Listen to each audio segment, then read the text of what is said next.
Hey guys, my name is Matthew. I'm just replying to my discussion board post from chapter 8 and 9 on professional counseling skills. But from those videos and the chapter readings that I watched, that's honestly how I view counseling should be. Counseling should be just an open, honest conversation between the counselor and the client that allows the client to feel safe, that allows the client to feel like they can be vulnerable with the counselor. And it takes some steps on the counselor to do that.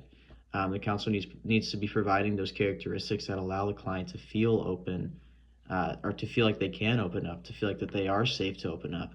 Some of those characteristics can just be like a genuine warmth, just a nice attitude towards the client. I don't think a client would want to be opening up to a counselor who seems cold and reserved and distant.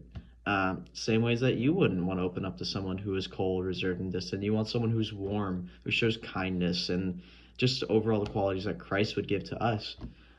Some other things were just honesty, just being honest with the client, as well as just helping them identify those feelings that possibly they aren't seeing for themselves, and kind of guiding them towards that.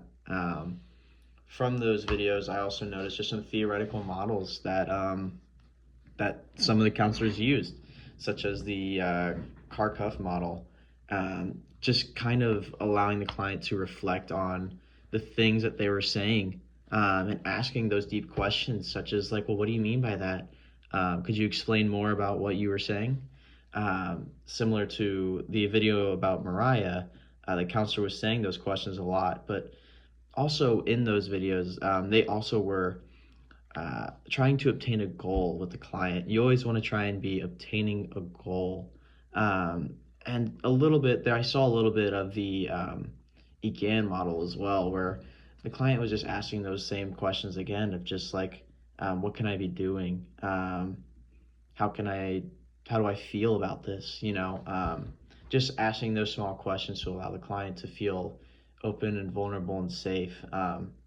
And going back to some characteristics, I also noticed that just like eye contact and undivided attention were some of those things that I saw.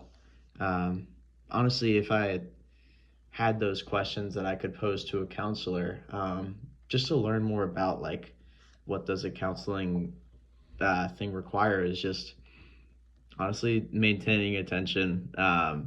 Sometimes it's hard for me to pay attention and fully be aware and always be listening. So I would love to ask one of those counselors someday, like, how do they do it?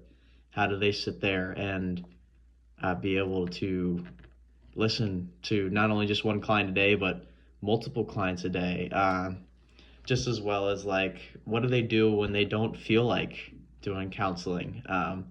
What do they do when they've had a bad day? How do they deal with those feelings that happen outside of work, and when they bring it into work, how do they deal with it?